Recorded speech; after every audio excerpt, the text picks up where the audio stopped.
Hello, it's Jimmy here, no worries. Just got here to look at a Ford Transit 2018.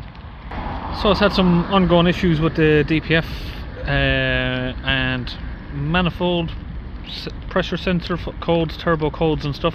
So we're just going to get inside now and have a quick look over it. So it's done 97,000 miles.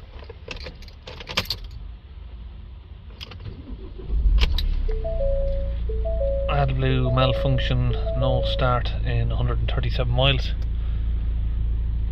Spanner and engine light on down there, and the AdBlue smoke symbol over that side there. Just going to run a diagnostic scan. So we've got all of these systems to go through. We'll do a smart detection. So my fingers are wet.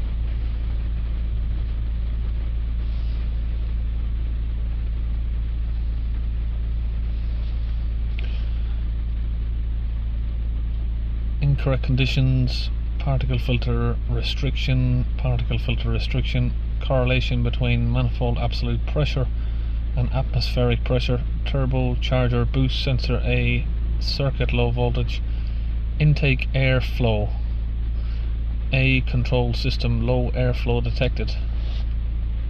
So we've got P02ED, particle filter, and particle filter incorrect conditions. Taking a little drive, have a look at these numbers.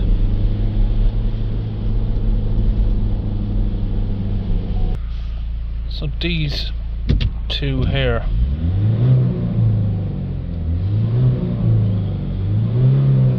don't look right to me. No, there's no movement at all in that, and this one is, this voltage is dropping off completely. So first, for the correlation code, we're going to look at these boost holes and see if they look like they're leaking. Got one down each side down here. So those boost holes look okay. I'm going to do a smoke test. We'll take off the inlet pipe here. So we'll get that in there and we'll inflate the bladder so it seals off the inlet pipe. Let's switch on the smoke.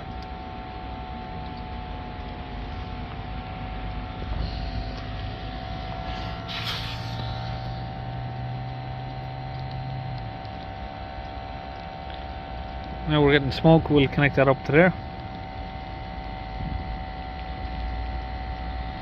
And we'll let that run for a few minutes, see if we can see any leaks. So if we've got a leak on a boost pipe or gasket anywhere, we should see some smoke coming out. Right, so we're going to take out the airbox. Just have a look down underneath here where the manifold pressure sensor is. Take off the airbox here. These clips all around. Another little breather hose here. Take that off. Just move these cables out of my way. Take off the airbox.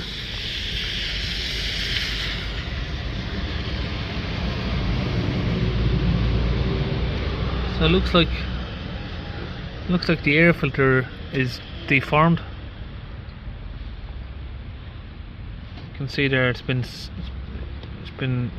got a lot of pressure on it sucking down. So it's probably blocked, is it, this air filter?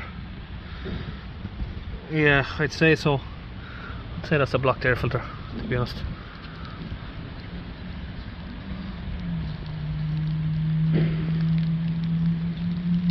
Yeah, that's definitely blocked. That's not getting air through there. Look at the state of that. How thick that is.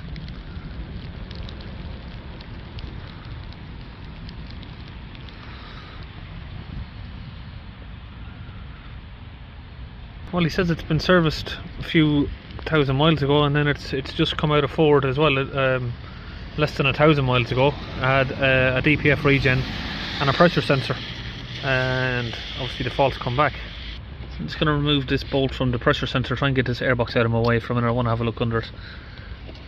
So this is some of the stuff that was done by Ford or back in the van. 348. It had a DPF pressure sensor and a forced regen.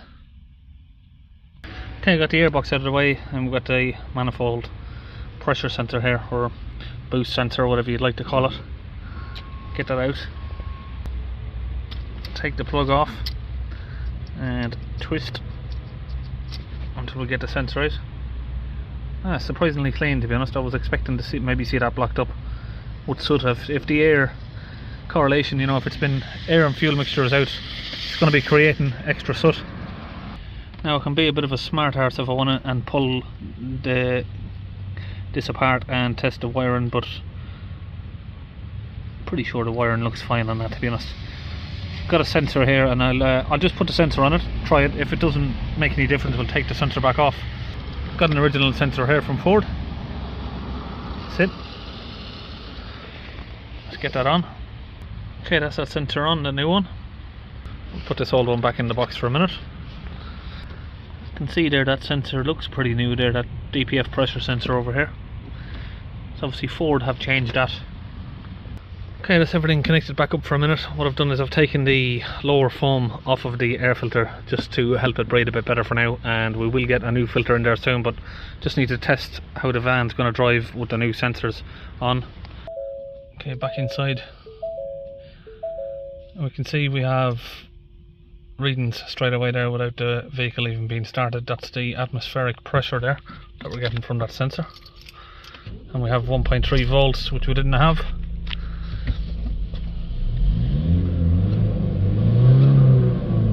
Yep, that's perfect. We're getting boost pressure, we're reading that. So it turns out there wasn't a leak anywhere, we just had a blocked air filter and a dodgy sensor.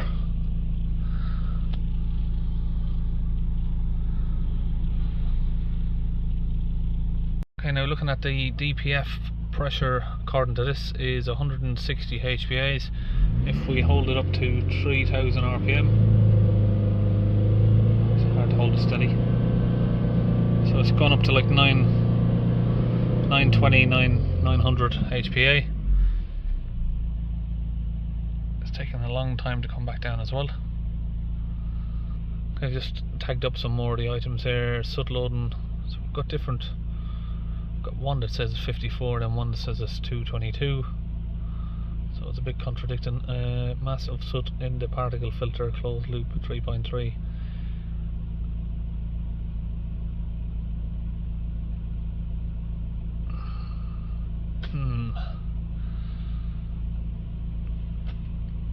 Okay, so I do carry loads of these sensors. I've got a boost pressure sensor in here for one of these vans. There we are. Should have another 4 or 5 of them in there somewhere. Okay, new sensor on. We're still getting the same reading, so that's not the sensor. Okay, so we're not going to need that sensor. We'll put that back away. That can go back in there. Connect up a gauge here, digital manometer. Now according to this we have 11.5, but on here we're reading 160, so it's not the sensor. And well, it can only be the ECU surely. Now I've seen this a dozen times with these vans, same issue here, and each time I've told the customer go back to Ford, ask them for a software update, and I've always had a reply back from the customer, yes, software update has fixed it. So the borderline there of DPF cleaning is anything under 10 millibars, you'd say. If it's over 10 millibars, you'd say it needs a DPF clean, but it's close enough. You know, the van would probably be able to just clean itself, but I'd leave that up to the customer if he wants to do a DPF clean while he's here, but doesn't 100% need one. One thing to add there is if you're ever doing some DPF work, make sure and get yourself one of these. They're only about £25 or something like that. Now, because the scary part is a lot of people I know would have gone off of that pressure and say, yeah, you need a new DPF, or let's take your DPF off and go and send it away and have it flushed. Waste a week in time and a lot of money for no reason. That little tool there is invaluable in getting accurate data. Turn it off. Okay, I'm going to come out of here. Let's see if we can sort of do something. So I think we've solved that with the manifold pressure sensor, these codes, and the blocked air filter, and that one boost sensor A circuit. Yeah, so these are all that airline circuit. Now we just have the particle filter issue here, which is not, doesn't seem right. Particle filter parameter reset. See if we can do a relearn on the sensor itself. Particle filter differential pressure sensor learn values. We'll sort that. Now we just need to wait for that to shut down. Okay, and that's complete. Going to reset the parameters for the DPF as well. Now I'm going to clear the faults. I'll just retrieve the codes again, make sure any of the codes are deleted. They're all gone. Back to data stream. Okay, now after calibration of that, we still have a high pressure. It's changed a little bit, we have 110, but still too high. And you can see we've reset all of these to 0. Okay, so that seems to be the best that we can get to do there. I've went through all of the different procedures and it doesn't want to go any lower than that, but obviously that's not the correct pressure that's on the DPF there. Now the revs up, we have sort of 560 pressure. So there's been a bit of a change, but not enough. So just to confirm that it's not the scan tool, I've got a different scan tool here, and we've got exactly the same 12 kPa, so that's 120 millibars. So what I've done is I've taken the sensor off again, and I've got a midi vac here on that pipe just to see, and yeah, we are getting pressure. You can see it's going down, but we're getting pressure in that pipe, so I think that pipe, the metal pipe, is blocked. Okay, I can confirm that that metal pipe down there is blocked. So I'm going to drill it out. I've got the cable onto a drill here. So I'm just drilling that wire all the way down until we got it through, but now, yeah, we've broke it all the way through, so the pipe is now free. Now I'm going to connect up my pressurized gun here with the cleaning fluid on it. I'm going to squeeze that down there. Oh, we need to tighten that up a little bit. So we've got that tightened up now. Too much pressure in there. Okay, so we can't actually get the cleaning fluid down there still, even though I've put the cable through it. The cable, I think, has probably made a tiny hole, but not big enough to actually break its way through. So when I put the cleaning fluid on, the pressure is too much, it's just blowing off. So we're going to try and put a little bit of solvent down there. So I'm going to fill the tube with brake cleaner, fill it all the way up to the top.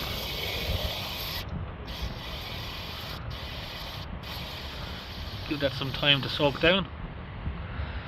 Okay, now if I pull the trigger, you can see the fluid is flowing nicely through the tube, so the pressure has decreased there. Okay, so now the pipe is clear. Like I said, we've got the gauge on it, no movement at all. Okay, that's all been put back together now. We've put the cleaner in through that pipe, we've cleaned the pipe out, put the cleaner down through it, which was also going to clean the DPF. Back in the van, we're going to give it a few revs. So you can see the pressure's dropped a bit, but we still have stupid numbers on there, so it's going to need a software update. Okay, so this vehicle is going to go back to Ford for a software update on that, and I'll see you on our next video.